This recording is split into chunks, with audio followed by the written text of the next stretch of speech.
Barrister Umair Niazi साहब, ये बताइएगा कि इमरान खान साहब ने कल मीडिया के नुमाइंदों से गुफ्तगू की है। उनके मुताबिक ये कहना है कि बहर पाकिस्तान तहरीक इंसाफ के पार्लियामेंटेरियन जफियाँ पपियाँ सब कुछ कर रहे हैं, जो मैंने कॉल दिया उसके ऊपर अमल दरामद नहीं किया जा रहा। साथ उन्होंने कहा कि सिविल नाफरमानी है, उसके ऊपर अगर कोई PTI का रहनुमा अमल दरामद नहीं करवाता तो उसकी पाकिस्तान तहरीक इंसाफ में जगह नहीं है।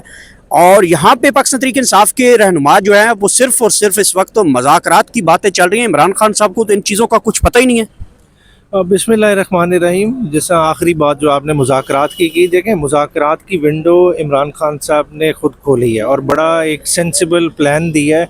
बुनियादी तौर पे देखते हैं कि 26 नवंबर को जो शब खून मारा गया, जो मॉडल टाउन के कातिल थे, उन्होंने एक दफ़ा दोबारा फिर अपना हाथ खोला और आपने देखा कि डी चौक को किस तरह उन्होंने खूनो खून कर दिया, निहत्ते लोगों पे गोलियां चलाई।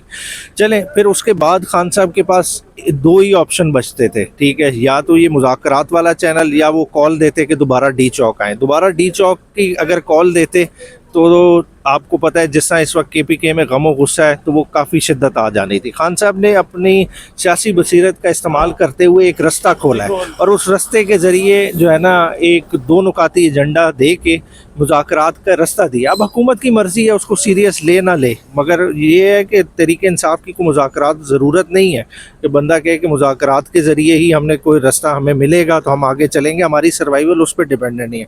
हमारी सर्वाइवल किस चीज़ पर जुड़ी हुई है? हमारी सर्वाइवल जुड़ी हुई है इमरान खान के साथ खड़े रहने में, क्योंकि तहरीक इंसाफ का महवर इमरान खान है। और जो इमरान खान को उमैर नियाज़ी साहब ये बताइएगा कि इसी हुकूमत को आप फार्म 47 की हुकूमत कहते हैं और कहते थे कि इनके पास इख्तियारात नहीं, हमें इनसे बात करने की ज़रूरत नहीं। क्या वजह बनी कि अब फार्म 47 हुकूमत के साथ आपको मुज़ाकरात करने पड़ रहे हैं? देखिए, फॉर्म 47 का कोई इशू खान साहब ने उसको दफन नहीं कर दिया। उन्होंने टाइम लाइन के लिए उस दो नुकाती एजेंडे से उसे अलहदा किया। और अलहदा क्यों किया?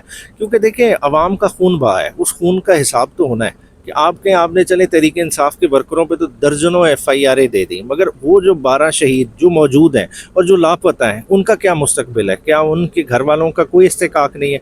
क्या उनके लिए किसी ने आवाज़ नहीं उठानी? मैं समझता हूँ कि वो खून ज़्यादा अहमियत रखता है, उस खून का हिसाब होना चाहिए। इसी को मद्देनज़र रखते हुए खान साहब ने ये कॉल दी। लास्टली ये बताइएगा कि जो इस वक्त पाकिस्तान तहरीक इंसाफ ने मौजूदा वज़ीर आज़म और इंटीरियर मिनिस्टर के ख़िलाफ़ मुकदमा दर्ज करवाने का इस्तग़ासा तैयार किया जा रहा था, उसका कहाँ तक जो है वो इस्तग़ासा दायर हुआ है, नहीं हुआ, उसकी क्या अपडेट्स हैं अभी तक? देखिए, इस्तग़ासे की बैरिस्टर कौर साहब ने ड्यूटी लगाई हुई है लतीफ़ खोसा साहब की, और उनके मुताबिक इस्तग़ासा तो तैयार हो गया है। अब जितने डॉक्यूमेंट्स हैं, जो 12 शोधा हैं, 2 बलूचिस्तान के हो गए, एक आपके मरी का हो गया और बाकी आपके KPK के हैं, उनके पोस्टमार्टम, मेडिकल, लीगल, वो सारी फॉर्मेलिटीज़ तो पार्टी ने उन्हें पूरी करके देनी है ना, तो वो अब आने वाले दिनों में पूरी करके देंगे।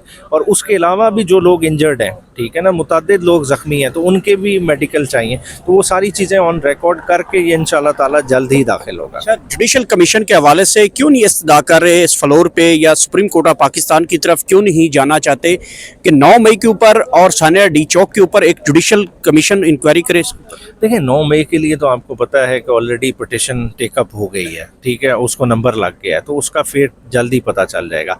इसके लिए अभी देखें, पिटिशन फॉर्मली नहीं दाखिल हुई, आप ठीक कह रहे हैं, बल्कि मेरे ख्याल से तो अभी दरखास्तें भी बहुत सारी पहले उससे पहले जानी चाहिए थे मुख्तलिफ थानों में, चाहे उनका कुछ होता ना होता, मगर चलें, अब पार्टी उस पर अपना लाए अमल बना रही है और मेरा ख्याल है शायद ये 15 तारीख तक देख रहे हैं। 15 के बाद इस अमल में अगर हुकूमत की तरफ से कोई वाज़ेह रिस्पॉन्स नहीं आता तो तेज़ी आ जाएगी। Thank you so much. Thank you sir.